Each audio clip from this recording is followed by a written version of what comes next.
Oui, Dieu va faire encore. Dans le passé, tu as agi. Dans le présent, tu agis.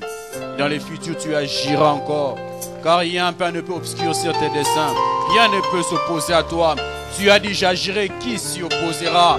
Qui s'y opposera? Qui s'y opposera? Qui s'y opposera? Qui s'y opposera? Qui?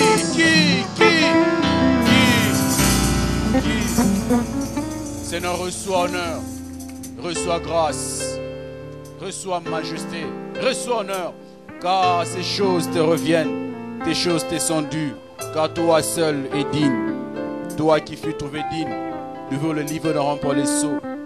Personne dans le ciel, ni sur la terre, ni sous la terre, n'en fut trouvé digne. Ce n'est toi et toi seul. C'est en ton nom et en ton nom seul que nous avons le salut. En ton nom seul. Et c'est par toi, Jésus, que Dieu va faire encore.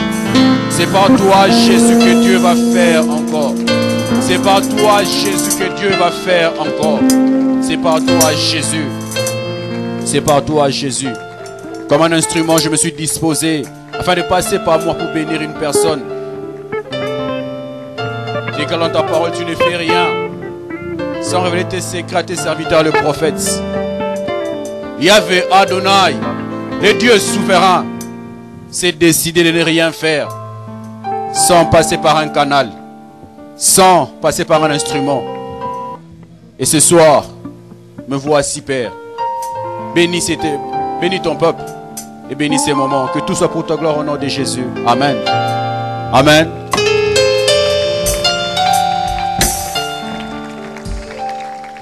On peut se rasseoir. Pendant que tu te rassois, tu salues ton voisin de gauche et de droite. Dis-lui en hébreu, Uyabimpa.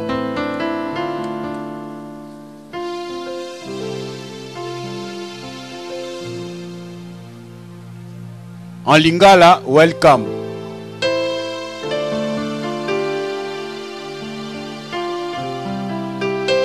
En latin, boibolam. Avant de commencer, j'aimerais saluer quelques personnes en ces lieux qui nous ont honorés par leur présence. On l'a déjà présenté, j'aimerais encore le présenter. C'était une surprise, je ne savais pas qu'il était ici à Kin. Le pasteur Jean-Jacques Makonda avec Maman Deli Makonda. Merci encore pour votre présence. Est-ce qu'on peut les accueillir?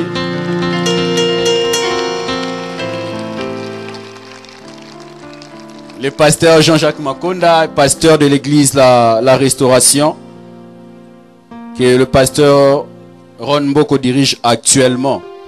Non seulement lui, mais au milieu de nous, la coordination estudiantine nous a fait l'honneur d'être là. Je vois le cordon des étudiants, le cordon Jugel Mbala et le vice-cordon Francis Mwamba, ainsi que toute la coordination.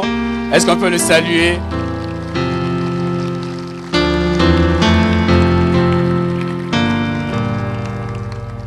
J'allais dire les premiers citoyens de l'Unikin, mais je ne sais pas si je peux le dire. Mais non seulement eux, il y a aussi au milieu de nous les différents cordons qui nous ont fait l'honneur de répondre à cette invitation. Je vois les cordons Dieu merci. D'autres sont disséminés dans la foule. Là où vous êtes, que Dieu vous bénisse. Merci à votre... Français a passé, hein? On comprend de suite. Comprendre de suite. Je vois les amis du GEA, les anciens, les vice-bergers David Wiener, les vice-bergers Kotei et Banzakai, les bergers de Gaulle, les révérends Thierry, le berger Olivier Lenga. Vous êtes tellement nombreux. Merci pour l'honneur que vous nous avez accordé en ces jours. Esdras chapitre 3. Celui qui ne connaît pas mon nom, devant toi, vous regardez le calico, vous allez comprendre mon nom. Il est très facile. Christian Mbouyi est le nom que la famille m'a donné.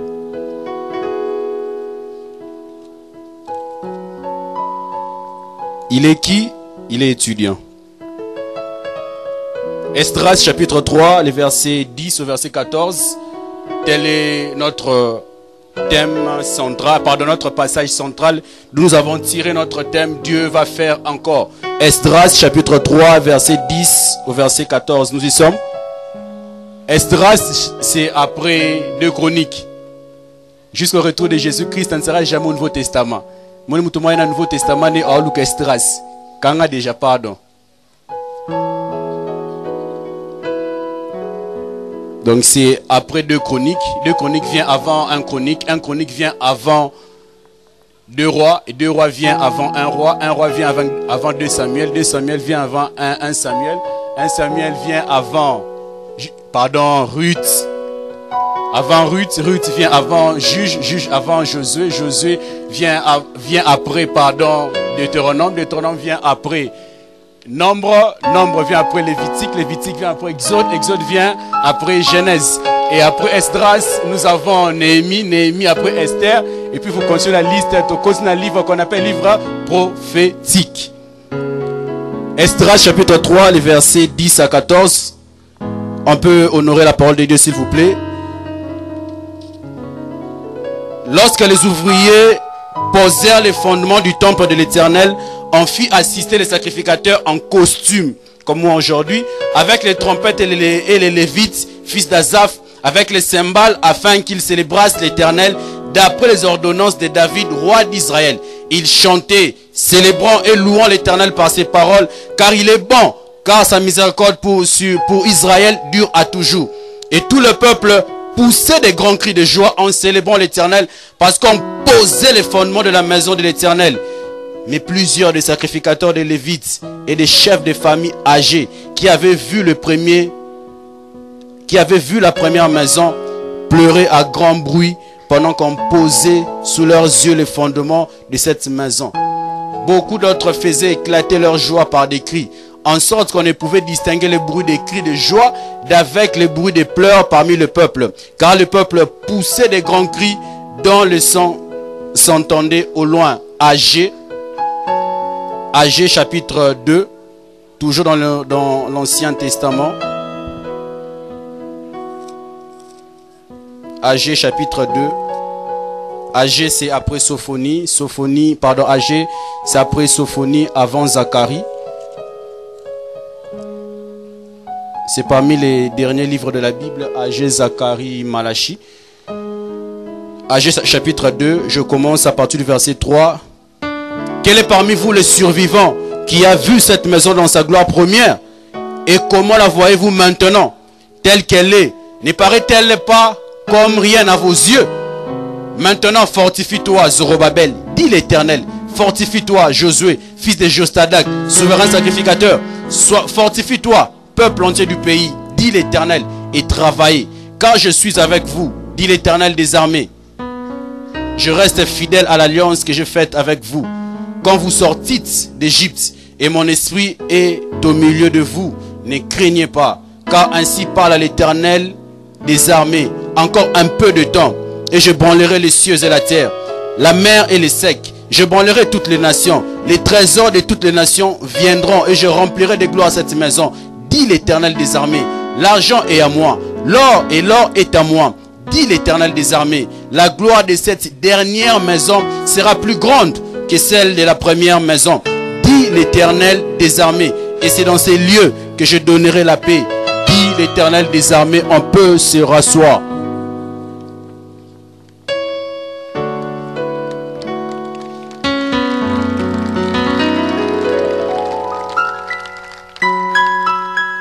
Dieu va faire encore. Tel est notre thème, tiré de ces livres d'Esdras, la fourchette du verset 10 au verset 14.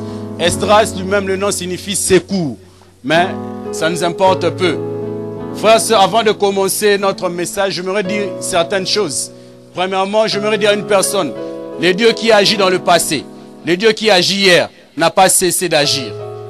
Je vais le répéter, le Dieu qui a agi dans le passé, le Dieu qui a agi hier, n'a pas arrêté son action. Son action se poursuit dans le présent, elle se poursuit dans le futur. Christ a dit dans Jean 5, verset 17, mon Père agit, moi aussi j'agis. Dieu est au travail, Jésus est aussi au travail. Il ne peut se donner du repos. Il ne peut se donner du repos. Le pasteur Atom Saïmba yo fanda po opemate. Kaso fanda po kata makamunangai. Dieu est continuellement en action. Et ce soir, il sera et il est déjà en action dans ta vie et dans ma vie. Frères et sœurs, je dis, le Dieu qui agit dans le passé, le Dieu qui a agi hier, jusqu'à aujourd'hui, il agit. Il n'a pas cessé d'agir. Bien-aimés, regardez, je suis dans Exode 14. Moïse libère le peuple d'Israël de l'Égypte. J'aimerais dire d'abord une chose. Le Dieu qui t'a libéré de la servitude d'Égypte, bref, le Dieu qui t'a pris du monde, ne t'abandonnera pas en pleine route. Il achèvera. Il n'est pas un Dieu des œuvres inachevées. Il est un spécialiste des œuvres achevées. Paul dit aux Philippiens, je suis persuadé que celui qui a commencé en vous cette bonne œuvre-là, achèvera. Dieu achèvera. Il ne va pas t'abandonner. Israël est libéré de l'Égypte. Israël continue sa route. Israël arrive devant un obstacle, la mer Rouge. Devant la mer Rouge. Comme si cela ne suffisait pas. Des restes égyptiens sont en train de poursuivre Israël. Qu'est-ce que Dieu fera? Mais écoutez ce que Dieu a fait. Dieu a utilisé le premier obstacle, c'est-à-dire la mer Rouge, afin de résoudre le deuxième obstacle, c'est-à-dire les Égyptiens. Dieu a utilisé la mer Rouge pour engloutir les Égyptiens. Je me dis à une personne, je ne sais pas face à quoi tu es buté. Je ne sais pas au milieu de quoi tu es pris. Mais le Dieu qui t'a délivré de l'Égypte, il va résoudre et la mer Rouge et les Égyptiens. Les Égyptiens que tu vois aujourd'hui, plus jamais tu le verras. Plus jamais tu le verras. Plus jamais tu le verras. Plus jamais tu le verras. La deuxième chose que je vais nous dire, celle-ci. Le Dieu qui a renversé, le Dieu qui a aplani les montagnes dans le passé, jusqu'à aujourd'hui il a aplani les montagnes. Ah, je vais le répéter. Le Dieu qui a terrassé, le Dieu qui a renversé les Goliaths dans le passé, jusque dans le présent, il renverse les Goliaths. Ah, je me dire encore une chose. Le Dieu qui a agi dans la Bible, le Dieu qui a renversé des Goliaths dans la Bible, n'est pas resté dans la Bible. N'est pas resté dans la Bible. Il marche. Il marche. Il marche. J'aime ce passage. Acte 10, 38. Vous savez comment Dieu a oint Jésus de Nazareth du Saint-Esprit de force, qu'elle est de lieu en lieu. Je me dis en séjour une personne que Jésus va jusqu'aujourd'hui de lieu en lieu pour faire du bien. Pour faire du bien. Il va de lieu en lieu. Aujourd'hui, il est venu se stationner ici au GA pour te faire du bien. Pour me faire du bien. Dieu va faire encore. Dieu va faire encore. Nous sommes dans le livre d'Esdras. Je dis Esdras, le nom signifie secours. Ce livre d'Esdras souligne la nécessité d'une vie et d'une foi pure. Je vais le répéter, ce livre d'Esdras souligne la nécessité d'une foi et d'une vie pure. Esdras était un prêtre, mieux un sacrificateur. Esdras est en train de nous montrer, ce livre nous montre le courage et la détermination dont ce prêtre du nom d'Esdras, excusez-moi, a dû faire preuve pour rétablir la piété en Israël. Par la piété, je vois l'attachement à Dieu. Israël était détaché de Dieu. Et nous voyons la détermination, nous voyons le courage que ces peuples, pardon, que ces rois, pardon, ces sacrificateurs fait preuve afin de rétablir cet attachement du peuple de Dieu avec son Dieu. Au chapitre 1 de ces livres, nous sommes au chapitre 3, nous avons tiré notre passage. Au chapitre 1, nous voyons l'introduction de ces passages ou de ces livres. Cette introduction est donnée par l'autorisation que le roi Cyrus va accorder ou va donner aux Juifs pour rentrer à Jérusalem pour rétablir les temples. Là où nous le voyons au chapitre 1, l'autorisation du roi Cyrus. Le roi Cyrus était le roi des Perses. La Perse ou la Médo-Perse a remplacé le royaume de Babylone. C'était le deuxième royaume. Et ce roi va donner l'autorisation aux Juifs pour rentrer en Israël, pour rétablir Israël. Au chapitre 2, nous voyons l'impact que cela a produit. On voit un grand nombre d'exilés rentrer en Égypte. Pardon, excusez-moi, à Canaan. Nous voyons cette progression, ou ces départs, ces mouvements que le peuple d'Israël a dû faire. Frère et sœur, permettez-moi d'ouvrir une parenthèse. Je me dis à une personne, la force de la promesse ou la force de l'appel n'est pas dans l'appel. Mais la force de la promesse ou de l'appel réside à la réponse de l'appel. Habakkuk était en train de dire, j'étais à mon poste, je suis dans Habakkuk 2. Habakkuk dit, j'étais à mon poste pour réagir à ce que l'Éternel me dira. Quand Dieu parle, quand Dieu dit, comment tu réagis, comment je réagis? La force, tu as des promesses, je le sais, j'ai des promesses, je le sais. Mais quelle est ta réaction, quelle est ma réaction? C'est ce qui déterminera le reste. Nous voyons ces peuples bouger, rentrer à Canaan. Au chapitre 3, là où nous avons tiré notre thème, nous voyons la première des choses que ces peuples a dû entreprendre. La première préoccupation de ces peuples, les premiers soins de ces peuples, c'était quoi? C'était bâtir les temples. Ils ont commencé à bâtir les temples. Mon chapitre 4 jusqu'au chapitre 6, on nous donne les raisons pour lesquelles Israël avait peur. Pour arrêter, mieux pour ne pas construire les temples. Frères et sœurs, toutes les raisons là sont bonnes. Moi je ne sers pas Dieu parce que ces livres nous le montrent aussi. Toutes les bonnes raisons. Donc, raison où Israël pouvait avancer. On ne fait pas parce que, toutes ces bonnes raisons.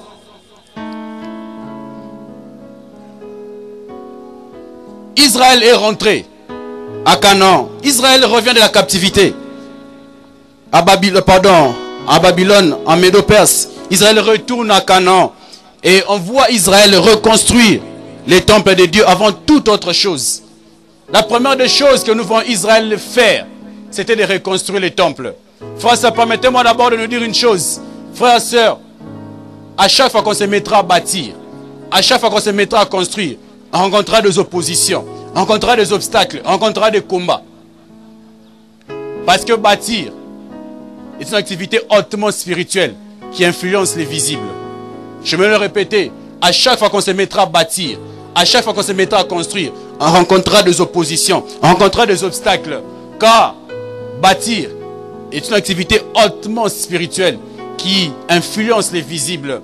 À chaque fois que tu voudras réussir, à chaque fois que tu voudras bien étudier pour réussir, ça ne sera pas facile. Il y aura beaucoup de sollicitations. Total à Novelas, Total à Nollywood, Total à Canal+, Total à Tokene Concert. Ça ne sera pas facile. Il y aura beaucoup de sollicitations afin de te mettre à côté de ton entreprise, des oppositions. Mais que ces oppositions ne te détournent pas de ton objectif. Mais je me pose une question. Pourquoi Israël commence d'abord à bâtir les temples au lieu de faire autre chose? Israël, tu reviens de la captivité. Israël, tu n'as pas d'argent. Ce qui nous commerce pour nous mongo afin de bâtir la maison de Dieu. Mais Israël, on le voit commencer d'abord à bâtir les temples de Dieu. Mais pourquoi Israël? Israël est en train de me répondre. Parce que Christian, parce que berger, les temples pour Israël, Israël reconnaît que les temples de Dieu représentent un point de contact, un point d'intercession entre lui et Dieu. Israël sait, Israël reconnaît que les temples et ces lieux de rencontre de lui avec Dieu. Pour Israël, les temples représentent la présence de Dieu. Pour Israël, les temples symbolisent sa force. Pour Israël, les temples symbolisent sa puissance. Pour Israël, les temples symbolisent sa gloire. Pour Israël, les temples, c'est la maison de Dieu. C'est la maison de Dieu. C'est la maison de Dieu. On va d'abord construire la maison de Dieu. Nous allons d'abord construire la maison de Dieu. Car Israël sait, comme est écrit dans Néhémie 8, verset 10, à la fin. Réjouissez-vous, car la joie de l'Éternel, bâtissez, car la joie de l'Éternel sera votre force. Israël sait que la joie de l'Éternel est leur force. Et pour Israël, le plus grand moyen pour Israël de réjouir le cœur de Dieu, c'est de bâtir sa maison. Voilà pourquoi ils sont en train d'abord de bâtir la maison de Dieu, afin de réjouir le cœur de Dieu, afin que Dieu soit réjoui. C'est le plus grand moyen pour Israël de réjouir le cœur de Dieu. Nous le voyons dans le psaume 27, verset 4 au verset 5. Israël, là c'est David qui est en train de dire: je demande à l'Éternel une seule chose que je désire ardemment, c'est d'habiter dans ton tabernacle. D'autres versions disent dans ton temple, dans ta maison. Parce que la suite, il dit non seulement pour contempler la magnificence de ton temple, pour admirer la beauté et admirer la beauté de ton temple. Et David dit, là, lorsque les obstacles surgiront, tu me défendras, tu m'abriteras sous ta tente. Tu m'habiteras sous ta tente. Ils ont commencé à bâtir, ils ont commencé pour Israël à rétablir la relation, la communion avec Dieu. Mais nous voyons, face à cela, des ennemis s'élever lors de cette construction pour empêcher Israël de continuer dans son entreprise. On voit des ennemis s'élever. Nous connaissons l'histoire, aller dans Néhémie, Tobija, Sambala. Nous voyons ces ennemis s'élever. Mais Israël est faible. Israël revient de la captivité. Israël n'est pas fort. Israël n'a pas d'argent. Mais vous, vous avez beaucoup d'argent. Vous, vous êtes nombreux. Vous, vous êtes forts. Qu'est-ce que le temple vous a fait?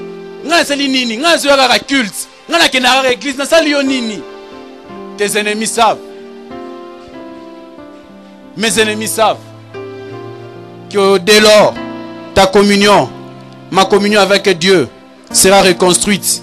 Il n'y aura plus de main mise sur toi. Il n'y aura plus de main mise sur nous. Ils le savent, le diable le sait.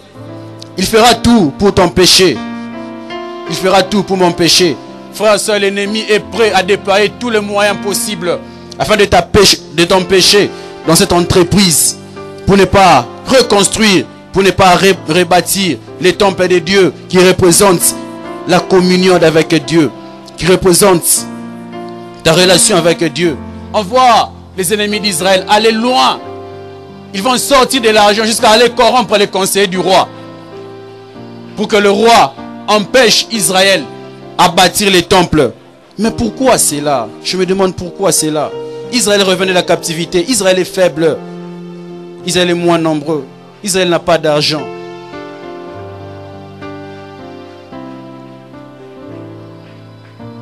Comme je le dis, tes ennemis le savent. Que ta force, que ta puissance, tu la tires du temple. Tu la tires de ta communion avec Dieu.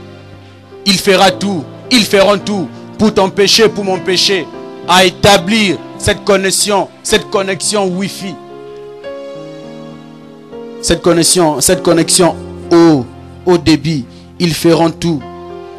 Mais face à ces oppositions, les peuples, on voit les peuples se fatiguer. Et les peuples arrêter les travaux. Ça va commencer, je peux dire, baba nous beta ba brique. Pas beti ba brique, beti ba brique, beti ba brique, beti ba brique. Bazu ba mesure. Il y avait tellement d'opposition. Israël cesse des travaux. On nous dit que les travaux ont été arrêtés pendant 20 ans. Israël a arrêté les travaux. Mais où est Dieu? Le Dieu qui a suscité Cyrus pour libérer le peuple d'Israël. Où est ce Dieu-là? Ah, nous voyons les dieux d'Israël intervenir. Au travers du prophète Agé, que nous avons lu.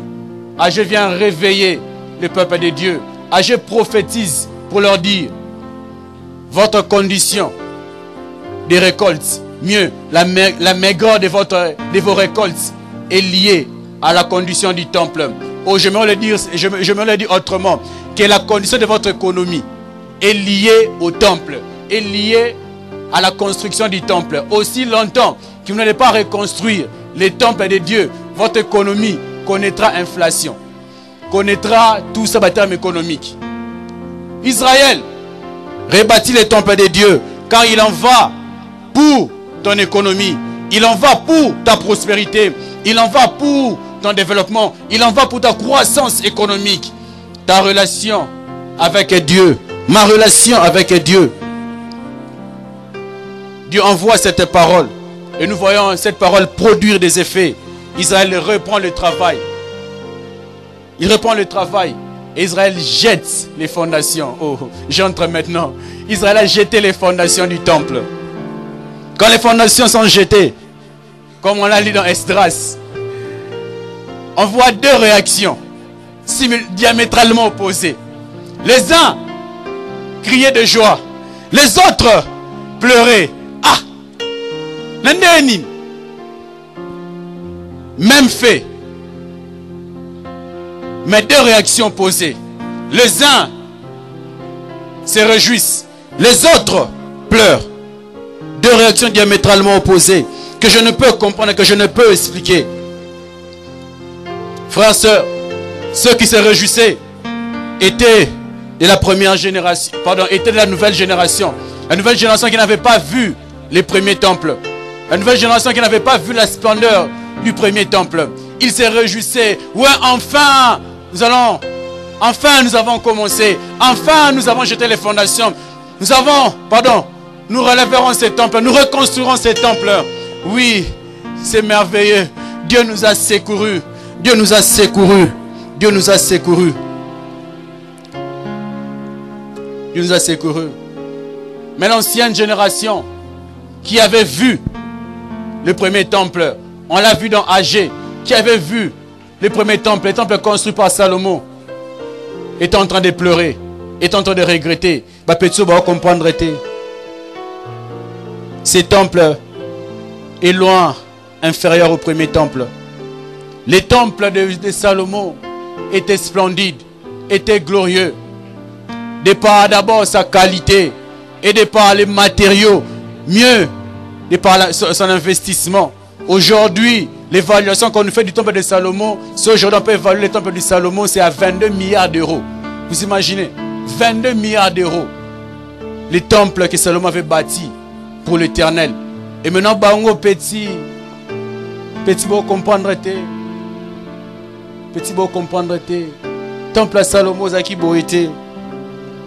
C'est qui beau été. Et Dieu intervient pour dire à cette ancienne génération que la gloire du second temple surpassera celle du premier temple. Ne voyez pas ces fondations. Dans Zacharie, on dit, néglige pas les faibles commencements. Ne néglige pas cela. Toi qui as vécu dans l'ancien temps, toi qui as vécu dans l'ancienne génération, tu vois ces fondations, tu vois cette construction. C'est de loin inférieur. Tu regrettes. Mais Dieu vient nous dire, vient te dire à toi principalement, que la gloire du second temple sera plus glorieuse, sera plus meilleure. Et c'est au milieu de ces deux réactions que nous avons tiré notre thème. Dieu va faire encore. Les uns étaient en train de crier de joie. Les autres étaient en train de pleurer. Au milieu là, Dieu va faire encore. Principalement l'ancienne génération qui négligeait, qui méprisait, qui ne croyait pas. La fondation ici ne reflète pas la première gloire. Ne reflète pas la première maison. Ne reflète pas. Et de loin inférieur à cette génération-là que je viens m'adresser. Principalement, Dieu va faire encore. Dieu va faire encore. Dieu va faire encore. Dieu va faire encore. Moi, toi, nous sommes de la jeune génération. Frères, sœurs, on a entendu l'histoire du réveil du Congo. Oh, nos pères qui sont ici. Oh, le réveil qui a touché le Congo en 70, qui a touché en 80, qui a touché en 2090. Le réveil que nous on appelle le réveil aujourd'hui. Nos pères sont là. Papa Jean-Jacques Makonda nous dira petit Ezate. Serina Bisso, Aïdina Bala, petit, Aïdina Bala. Ah, cette génération, je viens nous dire, Dieu va faire encore. Dieu va faire encore. Dieu va faire encore. Ce réveil qui a visité le Joya, ce réveil qui a visité le Congo, Dieu va encore le déployer. Dieu va encore faire. Dieu va encore faire. Ne négligez pas les faibles commencements. Ne négligez pas apparemment ce réveil. Apparemment, ça peut tout tâtonner. Neti. Dieu va faire encore. Dieu va faire encore. Dieu va faire encore. Il va faire encore. Dieu va faire encore. Toi, jeune génération. Moi, jeune génération. Moi qui ai vécu la main de Dieu dans le passé. Aux jeunes, petit Serina Bisso. Ah, petit, ça va à 8 h. Serina Bisso, petit, ça va là-bas 16 h. Dieu va faire encore.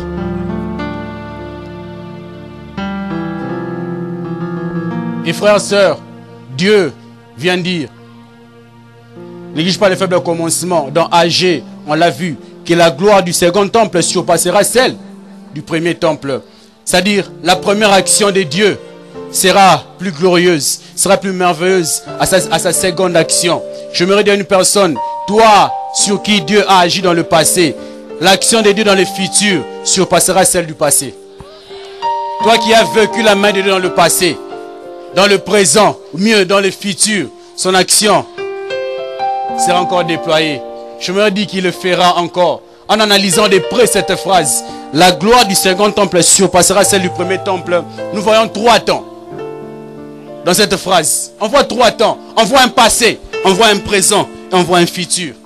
On voit un passé glorieux, un présent sombre et un futur incertain. La gloire du premier temple. La gloire du premier temple était glorieuse. Oh, mieux, la gloire du second temple sera supérieure au premier temple. Le passé semble glorieux. Le présent sombre. Le futur incertain. Je ne sais pas, je viens dire à une personne, la situation actuelle laisse à désirer. Et face à cela, si tu fais vraiment des projections, en tout cas, moi, je suis bon à rien. Je suis bon à rien. Je suis bon à rien. Je me redis une chose, que frères et sœurs, l'histoire est là pour nous enseigner. Ou l'histoire nous fait connaître le passé pour bien vivre le présent, afin de planifier les futurs qu'on souhaite ou les futurs que l'on veut. Mais l'histoire n'est pas là pour nous faire ressasser le passé. Tangu,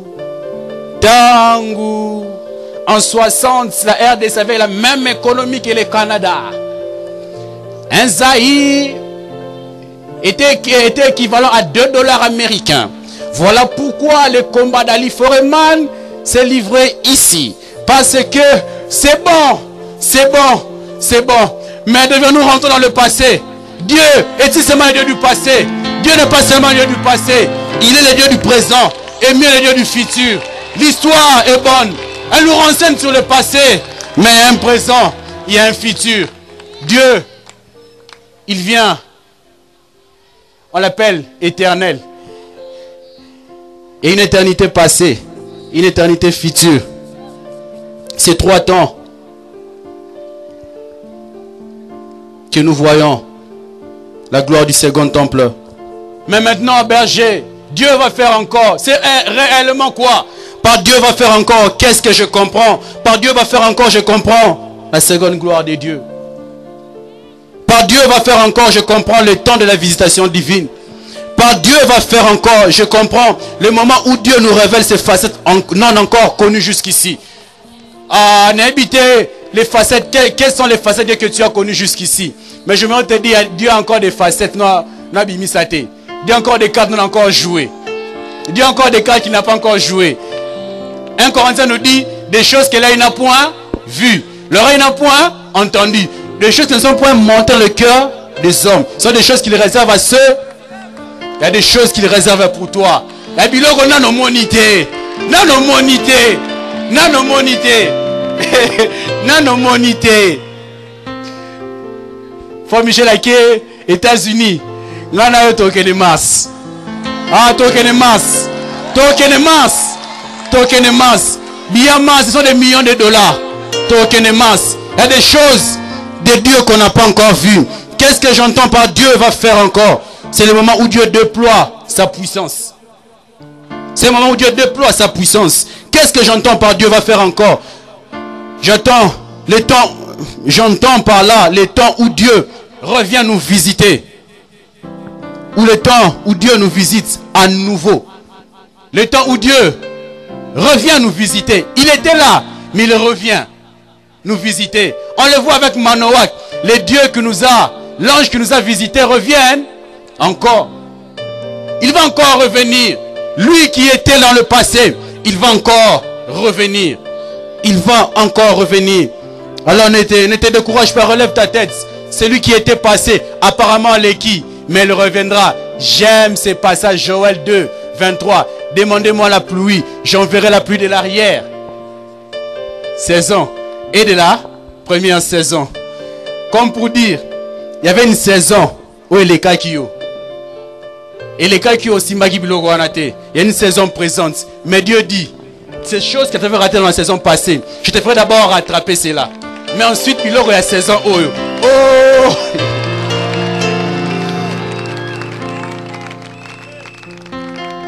Ngano toeta mufiki ne kufaki. Osakalaki na muambe tetora muambe ainsi de suite. Sikotanza me osala. Ame aux États-Unis akati a continue ba muambe nanu hein, les États-Unis wana. Après personne siko voiture.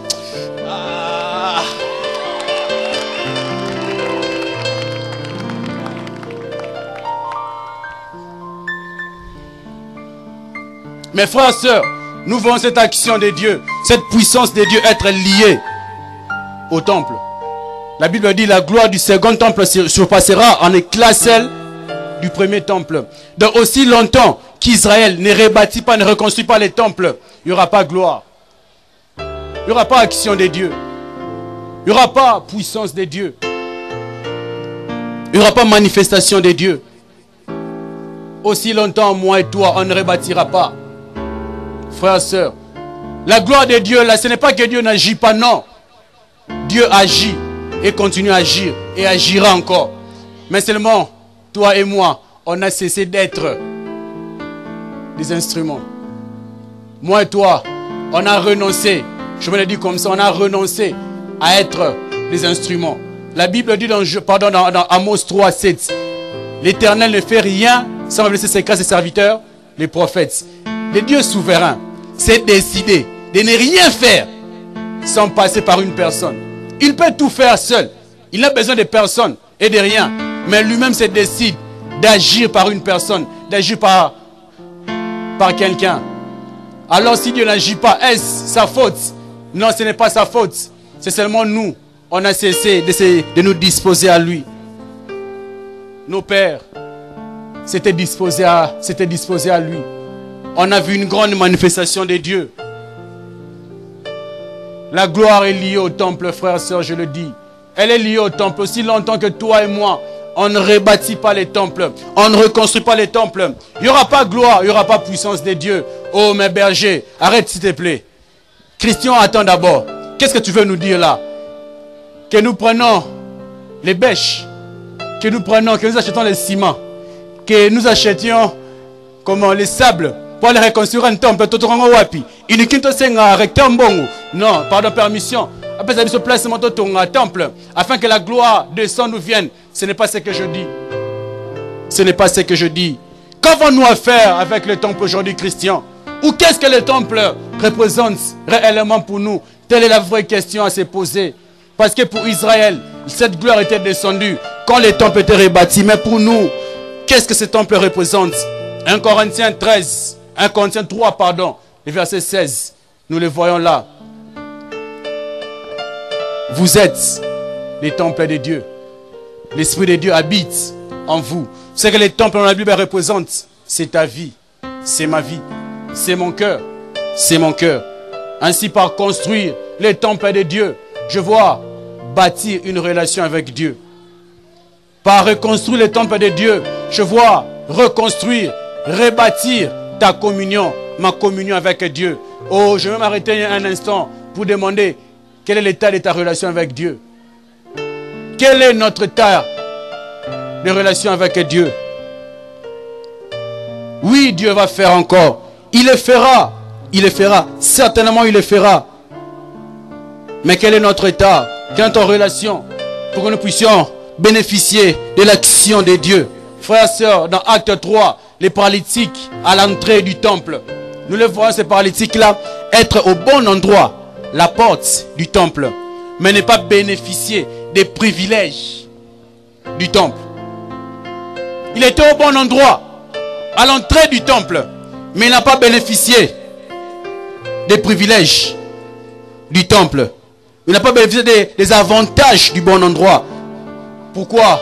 À cause de son mauvais état, boiteux de naissance. Je me dis à une personne, oui, tu vas à l'église. Oui, je vais à l'église. Tu fréquentes un groupe chrétien ici à l'université ou ailleurs. Là n'est pas un problème. Mais quel est ton état? Ton mauvais état peut t'empêcher à bénéficier des privilèges du bon endroit. Frères et sœurs, Dieu ne visitait pas à la porte du temple. Dieu visitait à l'intérieur du temple. Les miracles se faisaient à l'intérieur. Les miracles ne se faisaient pas à l'extérieur. Il était venu au bon endroit. À Tébiso. C'était à l'intérieur que Dieu visitait. Ce n'était pas à l'extérieur. C'était à l'intérieur. Il était au bon endroit. Mais son mauvais état l'avait empêché. Parce que le boiteux ne pouvait pas entrer dans la maison de Dieu. Quel est cet handicap? Quelle est cette chose qui t'empêche à entrer dans la pensée de Dieu, à entrer dans la présence de Dieu, à entrer dans le temple de Dieu et bénéficier, tirer de tous les privilèges, de tous les miracles qu'il y a dans la présence de Dieu? Frères et sœurs, revois cela. pour que rien ne puisse t'empêcher de bénéficier des miracles que Dieu fait, que Dieu déploie, que rien ne puisse t'empêcher à recevoir la visitation de Dieu dans ta vie. Frère et soeur, je me dis une chose, si tout le monde peut recevoir l'action de Dieu ou être visité par la gloire de Dieu, mais tout le monde ne peut pas la garder.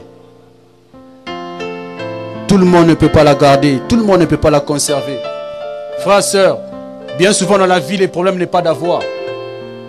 Ce n'est pas ça le problème dans la vie. Le vrai problème dans la vie, c'est garder. C'est fructifier ou multiplier, mieux développer. Dans une voiture, là n'est pas un problème. Aux une voiture, au tchakaba 1 litre, panne sèche, voiture et baby. Et comme tu n'entretiens pas ta voiture, je n'entretiens pas ma voiture. Ce n'est pas là le vrai problème, comme je le dis. Mais le vrai problème, c'est garder. Chacun de nous a reçu quelque chose. Et chacun de nous recevra ce soir quelque chose. Là, je vous rassure. Que tu crois ou pas, ce soir, je travaille sans ta foi. Que tu crois ou pas là, je te dis là. Mais qu'est-ce que tu feras après? Après que Dieu te visitera ce soir. Après que Dieu me visitera ce soir. Comment est-ce que je garderai cela? Comment est-ce que je conserverai cela? Frères et sœurs, la conservation et la multiplication sont fonction de l'application des exigences du principe, ou mieux, sont fonction de l'application de la parole de Dieu et de notre foi. Pour conserver cela, pour les multiplier, frères et sœurs, nous devions, appliquer la parole de Dieu et mettre notre foi en celui qui a fait, à celui qui a donné cela. Frères et sœurs, de même que Dieu a agi encore pour la construction du temple dans le passé avec Israël, on l'a vu. De même, il veut agir pour restaurer ta vie, pour restaurer ma vie. Car je dis, les temples représentent ta vie.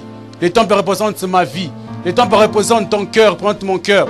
Dieu veut restaurer ta vie. Dieu veut restaurer ma vie. Il veut encore agir pour la restaurer. Il veut encore agir pour te faire du bien, pour me faire du bien. Mais je me suis posé une question. Est-ce nécessaire que Dieu agisse encore? Est-ce nécessaire? Quelle est cette nécessité qui poussera Dieu à agir encore dans notre vie? D'où la question, pourquoi Dieu va faire encore? Qui nous amène à la question de la nécessité. Oui, c'est nécessaire que Dieu agisse encore. C'est très nécessaire même. Très nécessaire. Pourquoi Dieu va faire encore? Premièrement, parce qu'il nous aime d'un amour éternel. Dieu agira dans ta vie. Dieu agira dans ma vie. Parce qu'il t'aime d'un amour éternel. J'aime ces passages. Jérémie 31, verset 3. Jérémie dit, de loin l'Éternel se montre à moi. Je t'aime d'un amour éternel. C'est pourquoi je te conserve ma bonté. Dieu t'aime d'un amour éternel. C'est pourquoi je te conserve sa bonté. Dieu va agir parce qu'il t'aime. Parce qu'il m'aime. Que tu le saches ou pas, Dieu t'aime. Que tu le saches ou pas, je le répète, si Dieu t'aime. Puisqu'il t'aime, il va agir. Il dit dans le psaume, puisqu'il m'aime, je le délivrerai. C'est parce qu'il t'aime qu'il va faire encore. Pourquoi Dieu va faire encore? Parce qu'il n'a pas renoncé à ses promesses dans nos vies. Il n'a pas renoncé à ses promesses dans nos vies. Si la Bible restait une page dans la Bible, je désirerais qu'il reste à ces passages. Marc 16, le verset 7. Parmi les passages que j'aime de la Bible, Marc 16, le verset 7.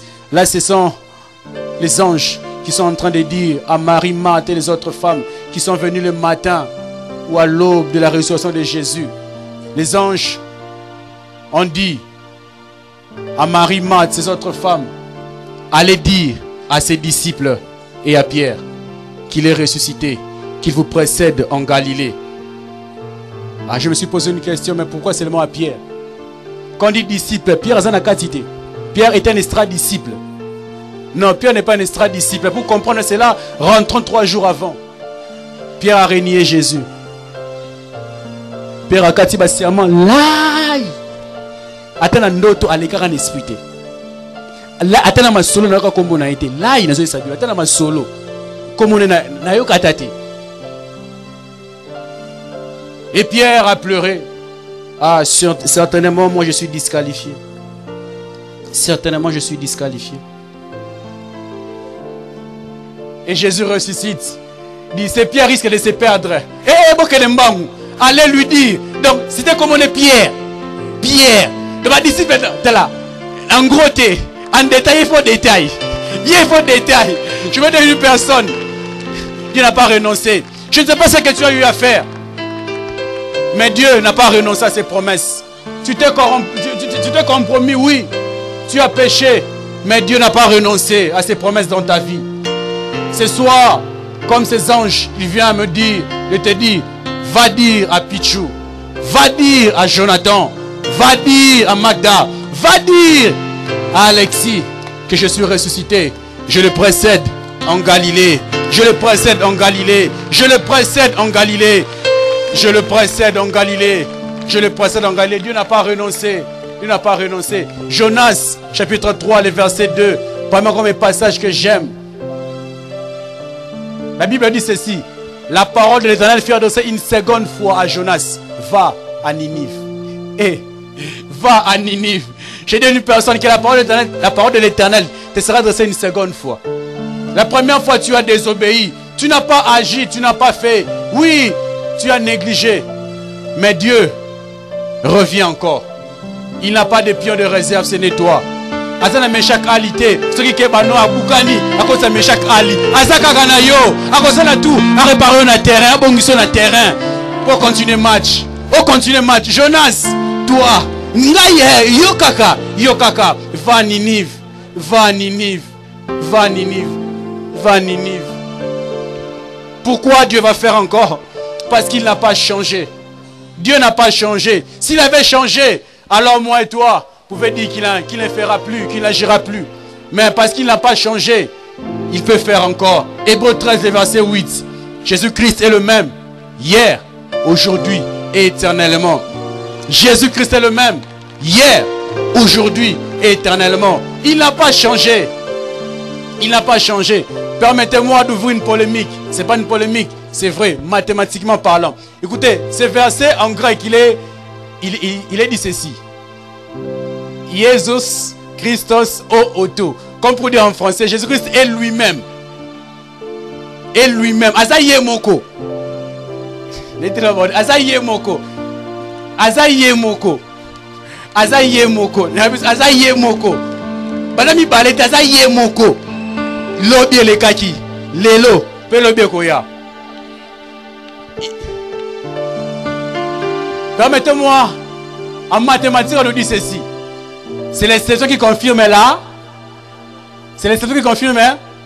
On dit que Dieu n'est pas un homme pour mentir, non? Il n'est un fils pour se repentir. Il ne change pas, non? Bon, retiens ça, j'arrive. Retiens ça, j'arrive. Quatrièmement, pourquoi Dieu va faire encore? Parce qu'il ne se fatigue pas de répéter ou de se répéter. Ah, Dieu ne se fatigue pas de répéter ou de se répéter. Ésaïe 46, le verset 4. Vous que j'ai choisi de votre jeune âge, jusqu'à votre vieillesse, je vous soutiendrai. Je l'ai fait, je vais encore le faire. Je l'ai fait dans le passé, oui. Dans le présent, je l'ai fait. Dans le futur, je le ferai encore. Je le ferai encore. Je le ferai encore. Il ne se fatigue pas. C'est pourquoi les hommes des sciences ont compris. On dit ceci. La répétition est la mère. Ah, si les hommes ont compris cela et peuvent l'énoncer, peuvent le dire, à fortiori notre Dieu, ne peut-il pas se répéter pour une meilleure compréhension, pour une meilleure visibilité? Il va répéter ce qu'il avait fait hier. Il va répéter ce qu'il avait fait dans ta vie. Il va répéter. Il va répéter. Dieu va répéter. Dieu va répéter. Dieu va répéter. Cinquièmement, pourquoi Dieu va faire encore? Il fera pour son propre honneur, pour sa propre gloire. Pour sa propre gloire. Je suis dans Exode 32, le verset 12. Israël construit le veau d'or. Moïse était là, sur la montagne, en train de recevoir les tables de la loi. Et tellement qu'il avait traîné, Israël dit, Moïse est mort. Aaron s'est levé sur veau d'or mort. même c'est pour toi adorer. Et Israël, pardon, Aaron monte les veaux d'or. Et Dieu dit à Moïse, peuple n'a pas se rébeller les sous. Et Moïse, Dieu dit à Moïse, il continue, je vais exterminer ces peuples et faire naître de toi une grande génération. Faire naître de toi une grande génération. Moïse dit à Dieu, Seigneur, si tu le fais, les Égyptiens, je paraphrase, les Égyptiens diront que leur Dieu était incapable de les faire entrer où ça? À la terre promise. C'est pourquoi, pour Akatara na mukuse abomi ba on a désert. Zamatali ah petit. Donc baloba ke ngana c'est incapable. Jamais, jamais, jamais, jamais. Nakota bango, nakota bango, nakota bango, nakota bango. Dieu a agi pour sa gloire, pour son propre honneur. Israël n'avait rien fait. Israël avait même péché. Israël méritait l'extermination, méritait la destruction. Mais Dieu pour sa gloire, Dieu pour son honneur, pour préserver son nom, pour préserver sa gloire, il a décidé de les introduire là à Canaan, là à Canaan, là à Canaan.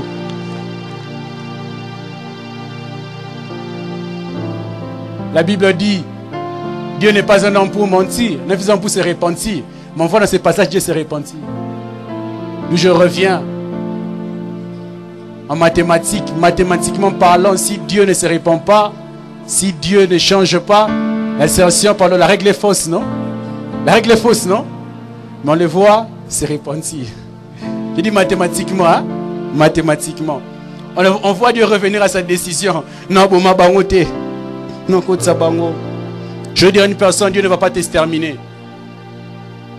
Tu es son fils. Il a fait alliance avec toi.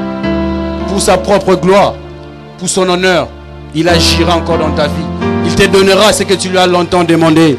Il me donnera ce que je lui ai longtemps demandé. Pourquoi Dieu va faire encore? Dieu va faire encore pour que le monde le voie par nous. Luc 1, le verset 58. J'aime ce passage. Là, c'est Élisabeth, la femme de Zacharie. La Bible dit ceci dans Luc 1, 58. Ses parents et ses voisins apprirent que l'Éternel avait visité. Ils apprirent que Dieu l'avait visité. Dieu agira pour qu'on le voie par toi. C'est incapable. C'est incapable. J'ai étudié la gynéco-obstétrique. J'ai étudié l'économie. C'est difficile. Il dit, ils ne sont peut-être naître en un jour. C'est impossible. Comment? On l'a vu. Israël en un jour a pu renaître. En 48, Israël est redevenu une nation. C'est possible. C'est possible. C'est possible. Il le fera pour que les gens le voient au travers de toi, au travers de moi, au travers des choses qu'il fait, que le monde le voie. Maman Koko Azizemi, en tout cas, Nzambaza là, en tout cas, Nzambaza Bomoy. Nzambaza na Bomoy. Nzambaza na Bomoy. Une maman de 58 ans s'est mariée. Comment ça? Nzambaza na Bomoy. Nzambaza na Bomoy. Difficilement acceptable pour que les gens le voient. Pourquoi Dieu va faire encore? Dieu va faire encore pour récompenser l'homme, pour le rétablir, pour le restaurer. Job 42, le verset 10. La Bible dit, Dieu rétablit Job dans son premier état. Dieu a rétabli Job dans son premier état. Ésaïe 58, le verset 12. On t'appellera réparateur des brèches.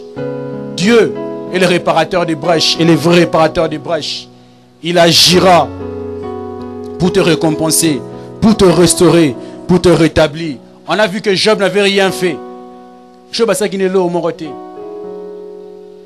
Comme Job n'avait rien fait, on a vu Dieu venir le récompenser doublement.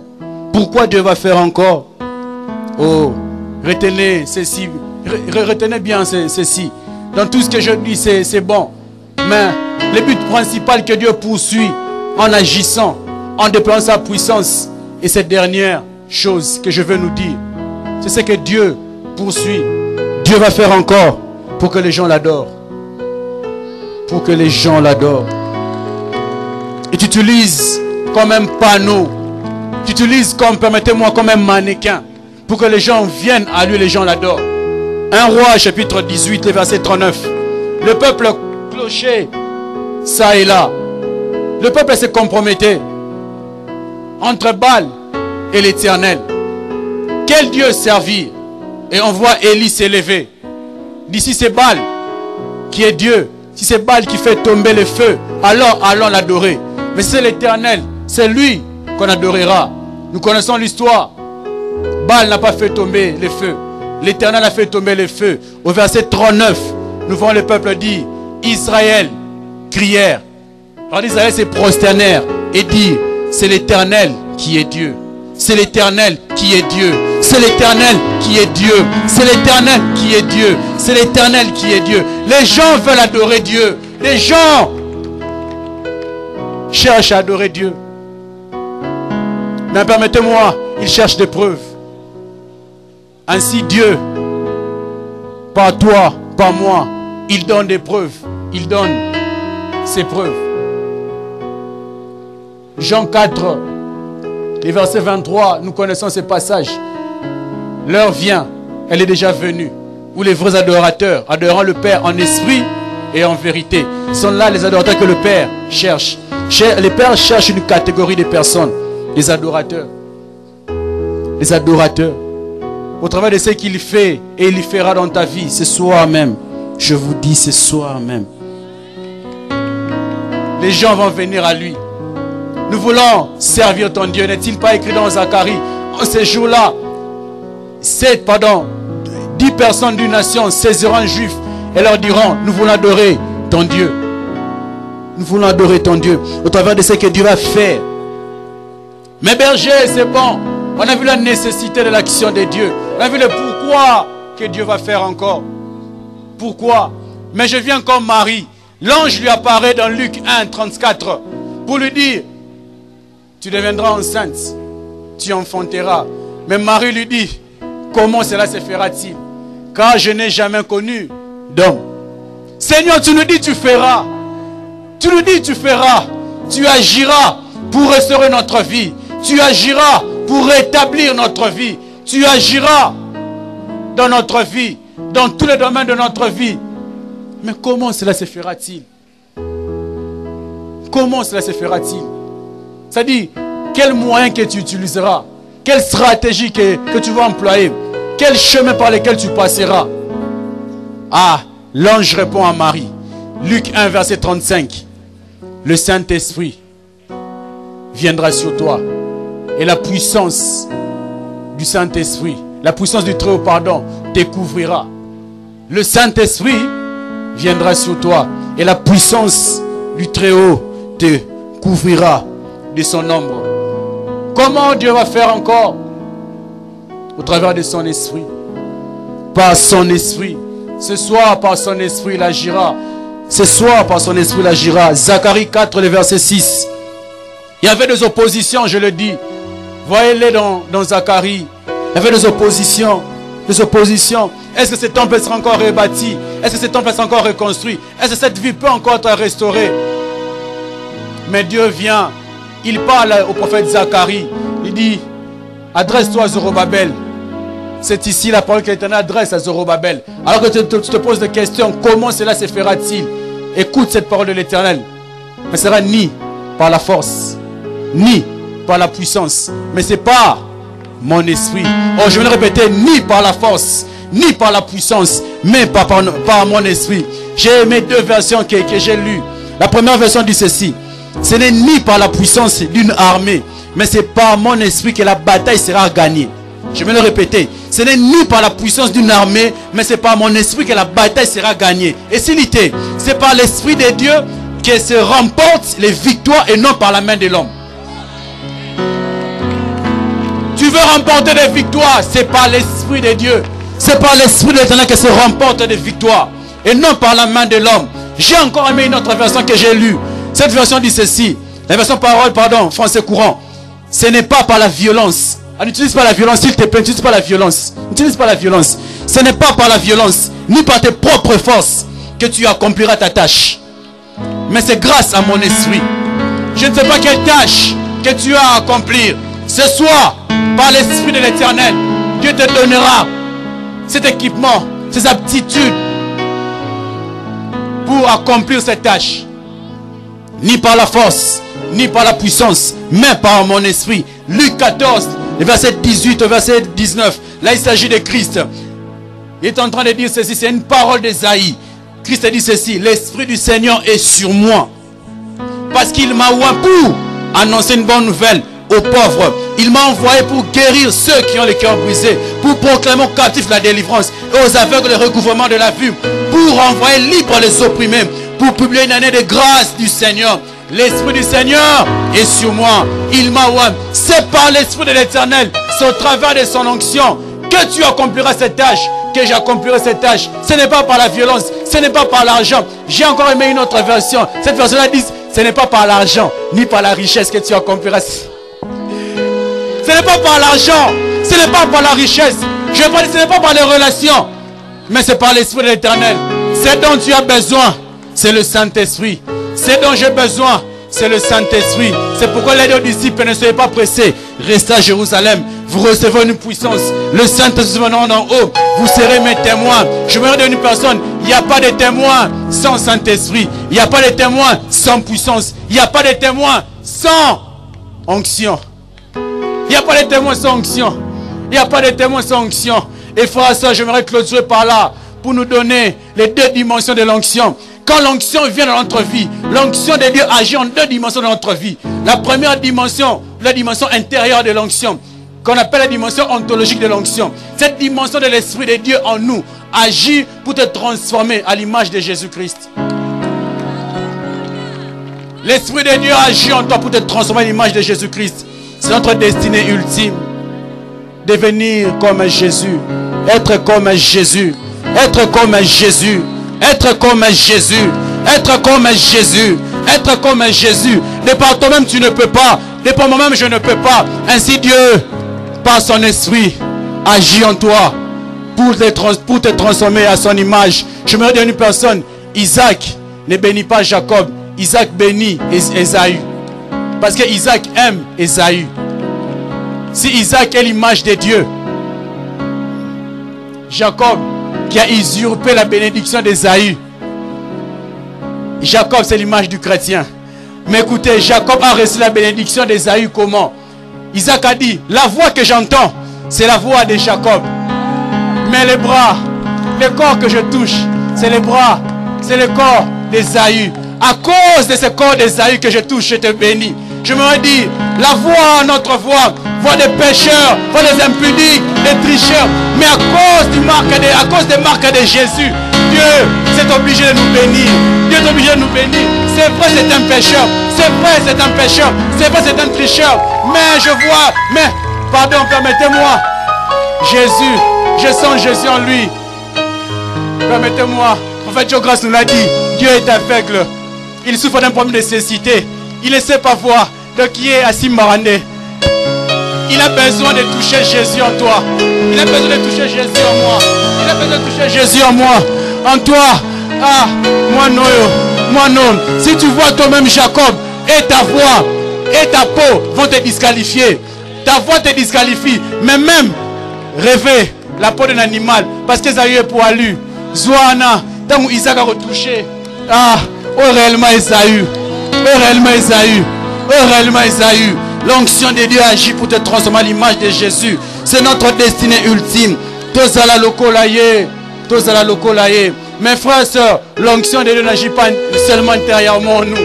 Il y a aussi une dimension extérieure de l'onction, qu'on appelle la dimension dynamique de l'onction. J'aime cette dimension de l'onction. La dimension dynamique de l'onction. Cette dimension dynamique de l'onction agit, ou pardon, nous permet de déployer la puissance de Dieu. La dimension dynamique de l'onction, ou la dimension extérieure de l'onction, nous permet à démontrer la puissance de Dieu. Non seulement à démontrer la puissance de Dieu, mais aussi à agir dans tous les domaines de la vie. Ah, l'onction n'est pas seulement pour les ministères. L'onction n'est pas seulement pour prêcher. Je dis la dimension dynamique de l'onction. Ça nous permet à démontrer la puissance de Dieu. Elle nous permet à agir dans tous les domaines de la vie. Je pense que Dieu l'a fait sciemment. La première personne à être oint dans la Bible, on a vu, ce n'était pas un ministre. C'était un laïc, Bézalel. Un artiste, Dieu l'a oint. Dans ton domaine, Dieu va te oindre. Ce soir, Dieu va te oindre. Cette tâche-là a besoin de l'onction. La médecine a besoin de l'onction. Ah, la polytechnique a besoin de l'onction. Ah, les relations internationales ont besoin de l'onction. L'économie a besoin de l'onction. Ah, ils ont besoin de l'onction. Et ce soir, Dieu va nous oindre. Ce soir, Dieu va nous oindre. Il va faire encore. Lui qui a agi dans le passé, il agit dans le présent. Il agira dans le futur. On va s'élever. Dieu va faire encore. L'onction de l'esprit. L'onction de l'esprit. L'onction de l'esprit. L'onction de l'esprit. Au travers de son onction. Au travers de sa puissance. Que Dieu déploie des gens en ce moment. Que Dieu déploie des gens en ce moment. Que Dieu va faire encore. Que Dieu va faire encore. Que Dieu va faire encore. Mareso tarababo shete. Mariso tabarababa zata. Iseke tarababa shete. Mandise ribo sata. Ikabarababa shete. Mando sare bobo shete. Matira zete. Mando robobo shete. Marababa zete. On me donne le son de tout l'honneur, juste le son. Dieu va faire encore. Dieu va faire encore. Et Dieu va faire encore. Dieu va faire encore. Je peux voir son action en ces lieux. Je peux voir son action en ces lieux. Dieu va faire encore. Dieu va faire encore. Dieu va faire encore. Dieu va faire encore. Dieu va faire encore. Dieu va faire encore. Par son esprit va faire encore. Son onction est présente. Son onction est présente. Son onction est présente en ces lieux. Son onction est présente en ces lieux. Je libère l'atmosphère. Oh, l'atmosphère de l'esprit en ces lieux. L'atmosphère de l'esprit en ces lieux. L'atmosphère de l'esprit. L'atmosphère de l'esprit en ces lieux. L'atmosphère de l'esprit en ces lieux. L'atmosphère de l'esprit en ces lieux. L'atmosphère de l'esprit en ces lieux. L'atmosphère de l'esprit en ces lieux. L'atmosphère de l'esprit en ces lieux. L'atmosphère de l'esprit en ces lieux. Ma terrassé. Mama. Reba baba chete. Ribo bobo sata. Mararase. Ikekerazo. Mandi zozo kotori bobo chete. Masi. Masi.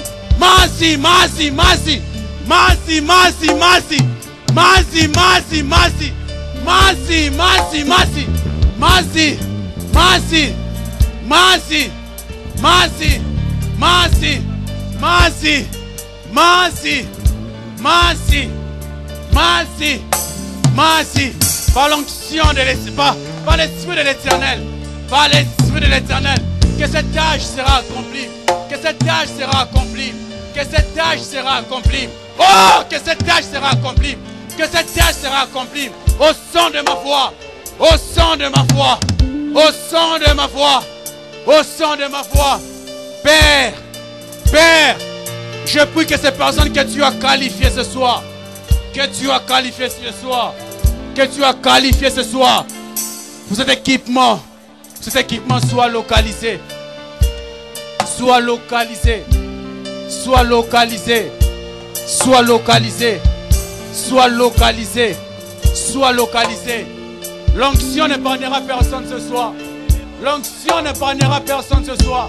L'onction n'épargnera personne ce soir. L'onction n'épargnera personne ce soir. L'onction n'épargnera personne ce soir. Ah, l'onction n'épargnera personne ce soir. L'onction n'épargnera personne ce soir. L'onction n'épargnera personne ce soir. L'onction n'épargnera personne ce soir.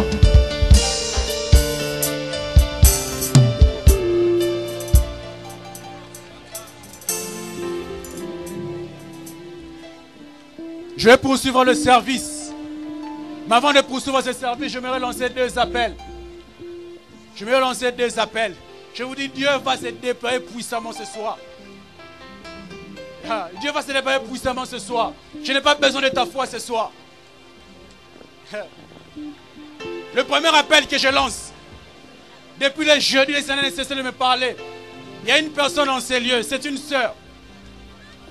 Cette sœur-là a eu à avorter. La sœur continue à prier. Tu continues à aller à l'église. Mais tu as une culpabilité dans ton cœur. Cette culpabilité empêche l'action de l'Esprit dans ton cœur. Et Dieu, ce soir, répand son amour. Dieu répand son amour. Dieu répand son amour. Dieu répand son amour dans ton cœur. Dieu répand son amour dans ton cœur. Dieu répand son amour dans ton cœur. Dieu répand son amour dans ton cœur. Dieu répand son amour dans ton cœur. Oh, Dieu répand son amour dans ton cœur. J'aimerais lancer le premier appel. Je dis que la gloire de Dieu est liée au temple. Aussi longtemps qu'on ne bâtira pas les temples, aussi longtemps qu'on ne reconstruira pas les temples, la gloire ne descendra pas. La gloire de Dieu est suspendue. Elle est suspendue en l'air. Elle attend que tu bâtisses. Tu es ici, tu n'as jamais reçu Christ dans ta vie comme Seigneur et Sauveur. Si tu es là, viens devant s'il te plaît. Viens devant, vite, vite. Tu n'auras jamais reçu Christ dans ton cœur comme Seigneur et Sauveur. Viens devant, viens devant.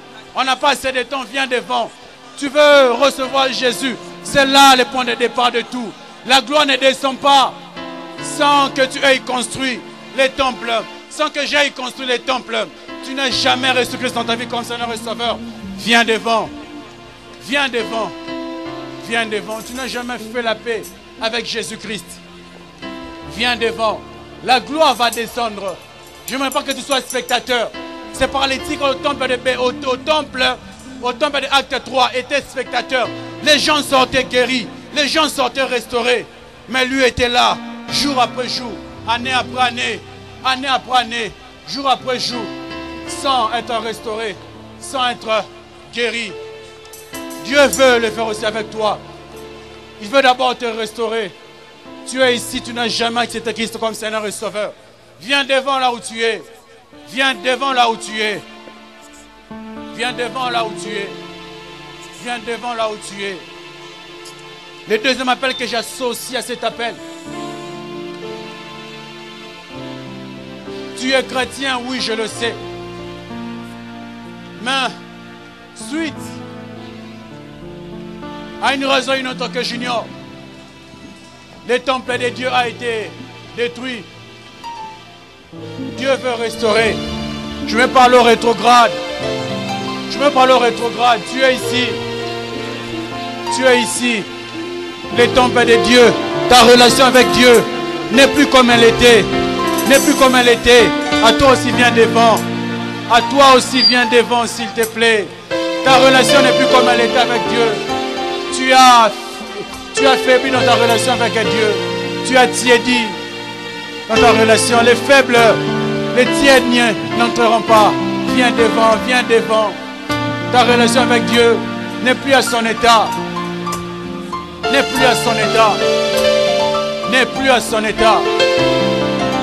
Les dieux de mon alliance. Les dieux du Jéa. Les dieux d'Andy Moussoungaï. Les dieux d'Olivier Betou. Les dieux de Jacques Londagano. Les dieux de Didi Dissachi. Les dieux de Francis Pamou. Les dieux du Jéa. Les dieux du Jéa. Les dieux du Jéa. Les dieux du Jéa. S'il te plaît, n'aie pas honte. Je ne veux pas que tu sois spectateur de cette gloire. Dans les minutes qui suivent, je vous dis la gloire qui va descendre. Dieu nous laissera bouche bée. Dieu nous laissera bouche bée, je vous dis. Il va agir puissamment. Oh, je peux voir la joie au ciel. La joie au ciel. La joie au ciel. C'est pour vous. C'est pour vous. Que ces assises ont été organisées. C'est pour vous. C'est pour vous. C'est pour vous. C'est pour vous.